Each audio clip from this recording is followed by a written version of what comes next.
Welcome to the Forever Better Academy podcast, where you will be given the principles, tools, and techniques to reach the next stage on your journey of self-mastery. Who could you become? I'm your host, Wade Vincent. If you want to go fast, go alone. If you want to go far, go together. My name is Wade Vincent. Thank you for joining me today on the Forever Better Academy podcast. And today that is exactly what we're going to be discussing, right? Going together. Now, when I was early into my music career, there was, I guess, this moment. Actually, I can pin it back when I remember at the time I was working as a chef, right? And I was basically working all day and night, and then I'd finish my shift in the restaurants, and then I'd head into clubs and go perform and do gigs and open mics and whatnot, right? And this was through my 20s, and I remember a time where it basically got to a point, and I decided I had to make a call between music and cooking, and music won, and I went all in, right? I just decided that was it. This is the way I'm going to make an impact in the world, right? So once I'd understood or committed to that choice, right, I was very much laser focused. I knew what I needed to do. I knew where I wanted to go, and I knew that I just put in the work and I would get there, right? So when this all started to take place and you was learning to navigate this, I learned very, very quickly that if you want something done right, you have to do it yourself, right? There'd be countless people that you'd start to find in the scene, and you'd be around, and there's people that were coming up doing similar things or have similar ambitions, or at least on a surface level they do, or they'll tell you they do, but not everyone has the same kind of drive and ambition, right? And I just remember multiple times being let down with from promoters, from graphic designers, from DJs, other artists, sound guys. People just wouldn't show up, or weren't committed, or weren't as dedicated to the cause as I was. And ultimately that imprinted on me a belief that you can't rely on anyone. And there's elements of truth to that, but especially at that point in my life, right? At that time, very much had very little faith that anyone could deliver or come along with me in that level of intensity or the dedication and commitment and practice and everything else that was required, right, to achieve my goals. Now I wanted results, and I think part of the challenges that I faced was when you're in a scene and it's new and it's exciting, or you're new to it and you're learning and you're starting to meet other people. Not everyone has the same desires and ambitions as you do, right? So very early on, and I've always been like really dialed in and driven. If I'm competitive, I want to achieve, I want to overachieve, and that's just how I'm built. And I realized there was other people that just couldn't deliver like I could, and in being in that hip hop world, it enhances that mindset when you're competitive and you're battling and you're competing and you're trying to outdo each other and one up other people. It just adds fuel to that fire, and the more you see that you can achieve greater or get further than other people can, it solidifies that mindset that you got to do it on your own, right? So this was my train of thought, and I was constantly in that had no no belief that anyone could rise to the occasion like I could, right? So, and ultimately, and that's realistic, right? Something that it took me a little while to learn is my my mission is my mission. It's not anyone else's, right? Now, it might it might be that perhaps those people do have their same level of drive or commitment or desire, but it's not reflected because they're not committed and they don't have drive or desire to achieve my goals, right? They're not necessarily invested in my success, and nor should they be, right? The same as, and I don't think anyone should feel bad about that. Ultimately, you can be supportive of someone's endeavors or wish them well, but it's really not our place to support the dreams of others. And I'll get into this as a team thing as I go through today's discussion, right? So so I couldn't expect people to put that same intensity in as I did, and I still do, because we've got different goals, different ambitions, and theirs may not align with mine, right? So their actions will reflect that because they have different dreams, right? So I became very, very frustrated, right? I couldn't understand why people didn't have the standard that I did. I saw it very much as a sense that other people were lazy and not motivated, or I don't know, just not ambitious. That's kind of how I saw it, right? So there was continual focus on self, right? This got me to that point ultimately where I had to make a change and decide, the kind of person I wanted to be. I'm sure, if you talk to people from back then, there are people that will probably say, I was an asshole. I don't know, maybe, most likely, I'm sure of it. And I'm cool with that because, I understand at that time, I was. And I learn and grow from these lessons and as I go through them and understand how to navigate the same as we all do, right? So I was very frustrated and felt challenged and stifled creatively because I'd go in the studio and I'd just be like, again, let's go, re-record it. Nah, there's it's out. I can do better. And just over and over and over. And that stuff is important because that's what helps drive you to learn how to master your craft. But you need to learn how to bring people along on the journey, right? You can't just rub people the wrong way or treat people poorly because you have this idea that, as I did, that they don't care as much as I do, right? Now, looking back at that, knowing what I know now, hindsight's a beautiful thing. It was my responsibility to bring them along on the journey, right? This is what a good example, right? Like, can you imagine if someone like, I know I reference Mother Teresa a lot, but it's easier with a saintly figure that most of the world knows.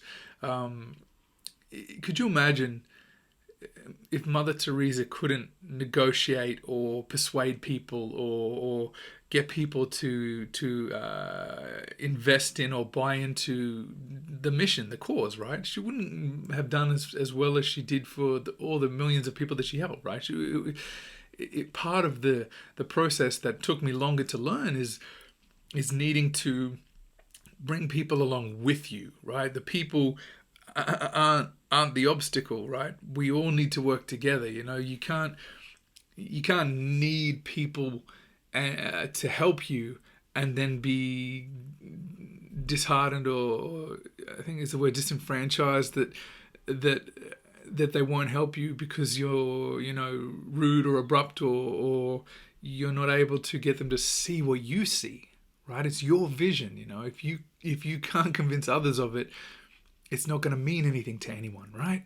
And very much I kept becoming more and more self-absorbed and really ultimately wouldn't, or wasn't and necessarily listening to feedback, and ended up ultimately I was making the music I wanted to make, but it was music for myself and didn't really have the mass appeal. And when you're an artist trying to make it, it's got to be music for the masses. You have to make music for other people, right?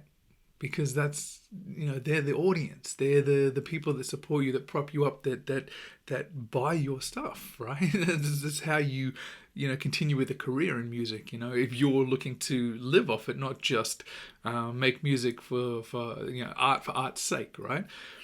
Now, when I come to that realization, the conflict of the idea that I can do anything better than anyone because I'm more committed than them, and if that's what it takes, then so be it, and I'll just do it and forget it. I'll do it on my own.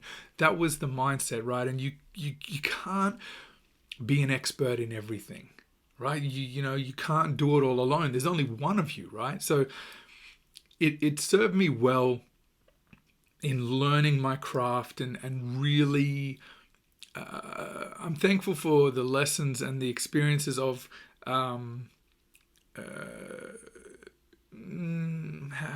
do I explain it?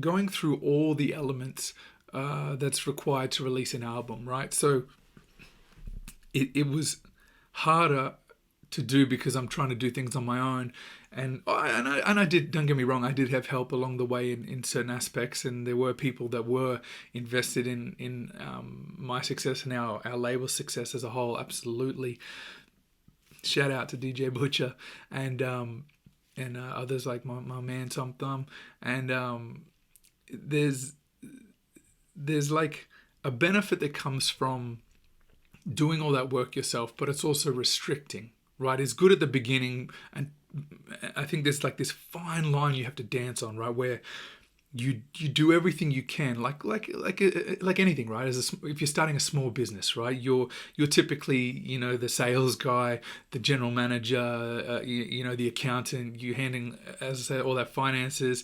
You're organizing legals. You're organizing the marketing material. Like, you're doing it all, right?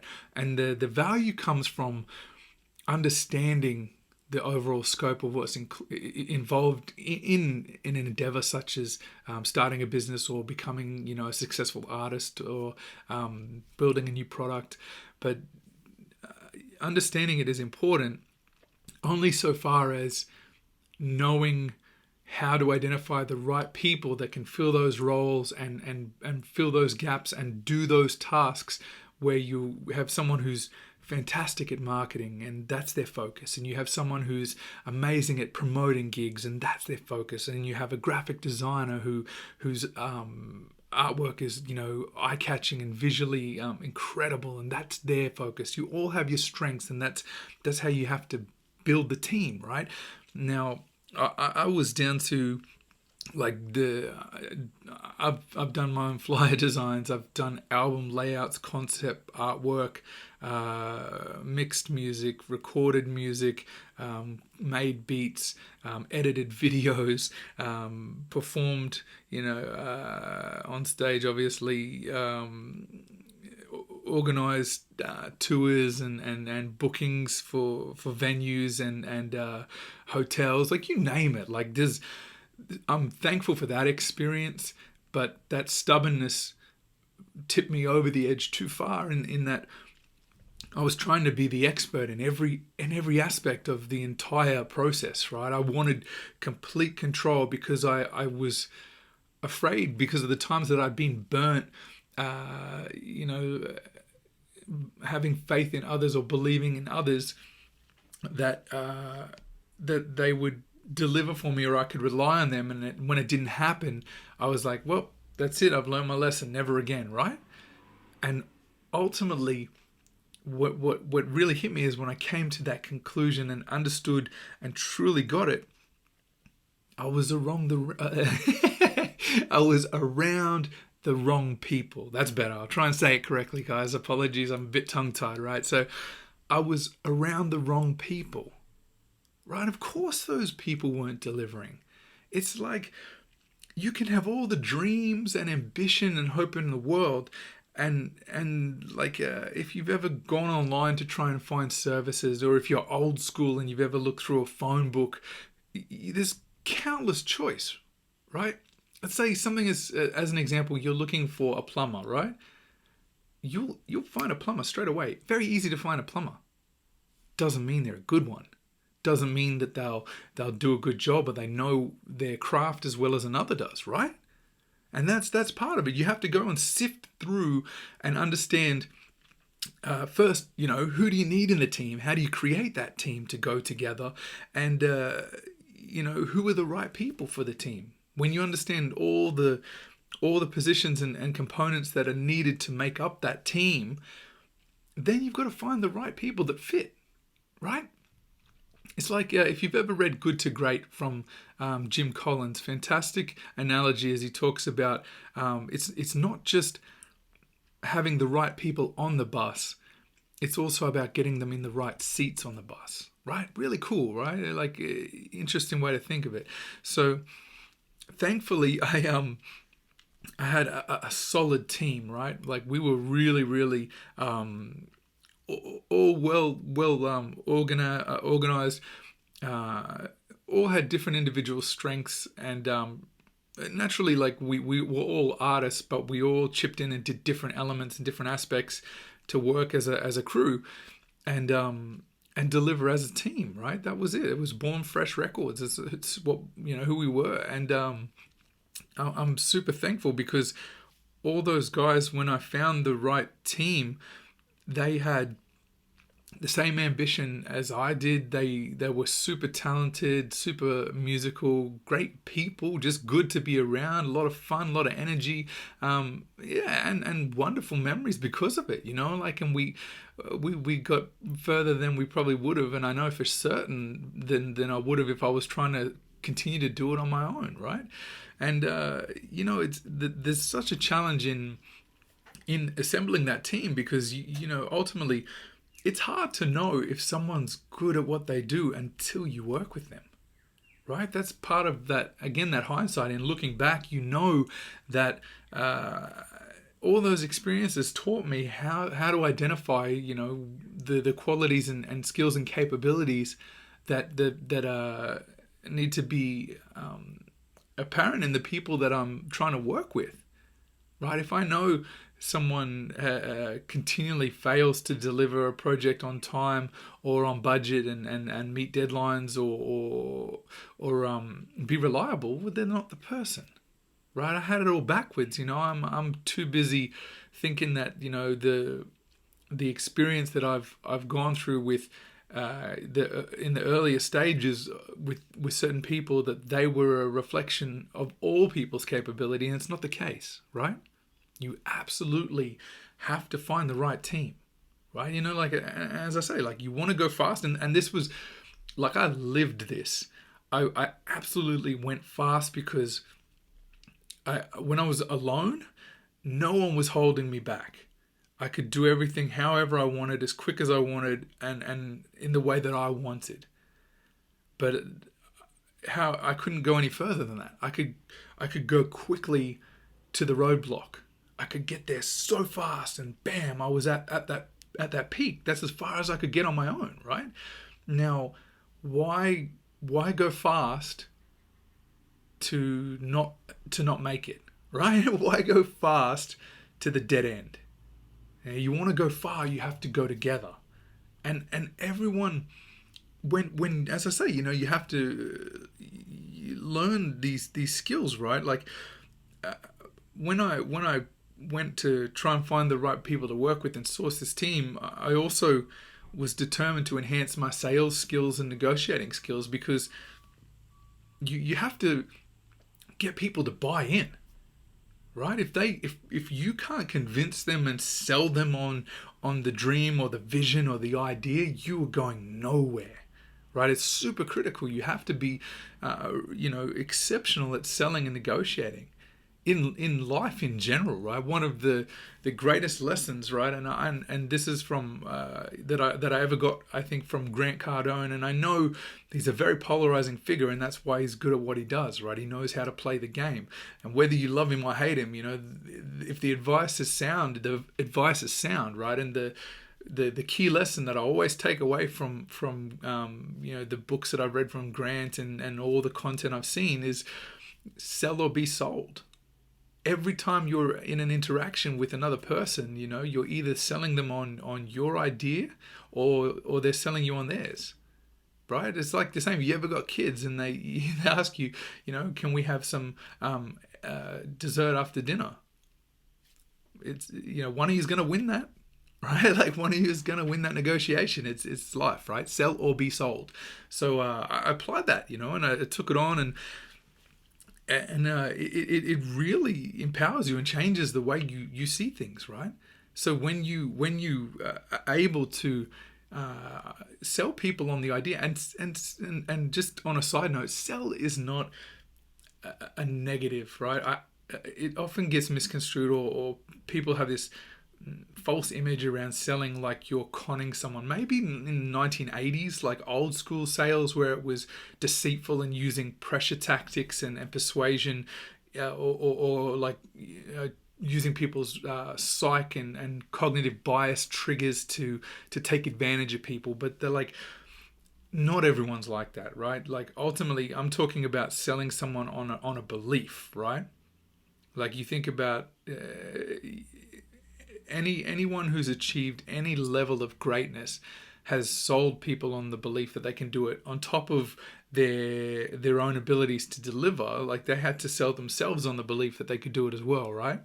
So I'm talking about really the ability to convince someone to buy in, right?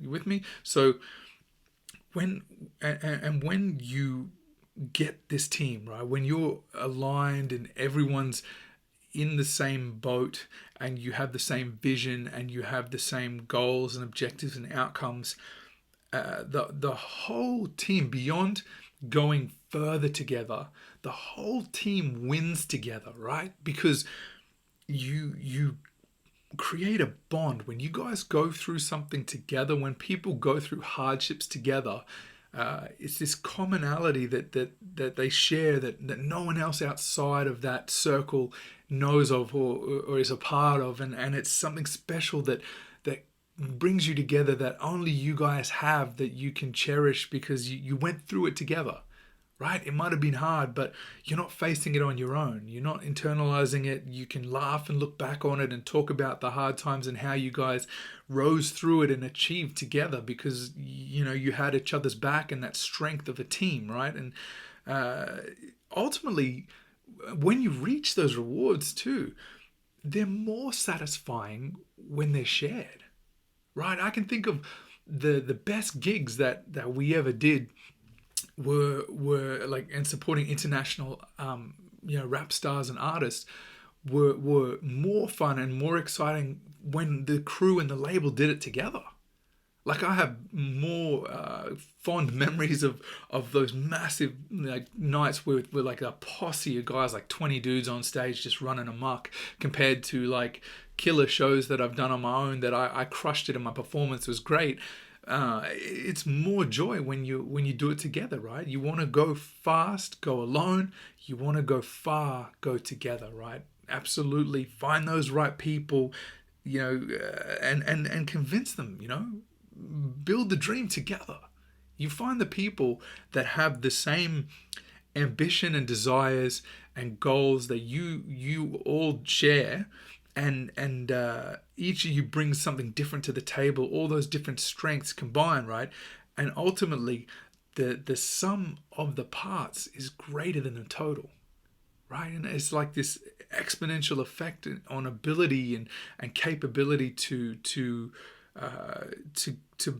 become something greater than all of you combined, right? And you can look through countless examples in history where where any new movement or fad or concept or product or scientific discovery or new thoughts or ways of life, all of those things that have taken form, taken shape, and taken off have occurred when the right mix of people came together and had a common goal in mind, and they worked on it together and delivered on it together.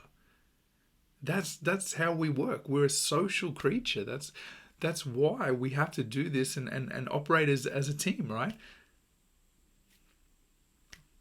That's pretty much it, guys. That's what I got for you today. So I think that's probably the best point to leave it at that. So absolutely take these lessons on board that I'm sharing with you guys, because I was very much the other end of the spectrum, where I was like, just I don't need anybody, and it never worked out for me doing it that way, and it only worked, and I got further than I ever envisioned when I had the right team and the right people around me, and I contributed to that team equally with those people.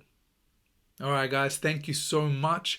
This is Wade Vincent, and as always, I nearly forgot, right? Who could you become? That's what all of this is about, right? Becoming the best version of yourself. Every day, that little bit extra, that little bit of work compounds, it compounds, and by the end of a year, even if you're just 1% better each day, you're 365% better than you were at the start of the year. All right, guys, stay safe, look after one another, and find your team, right? Because you don't know how far you can take whatever you're working on now. When you find the right people, you'll be amazed how quickly and how far you can get. All right, guys, thanks again.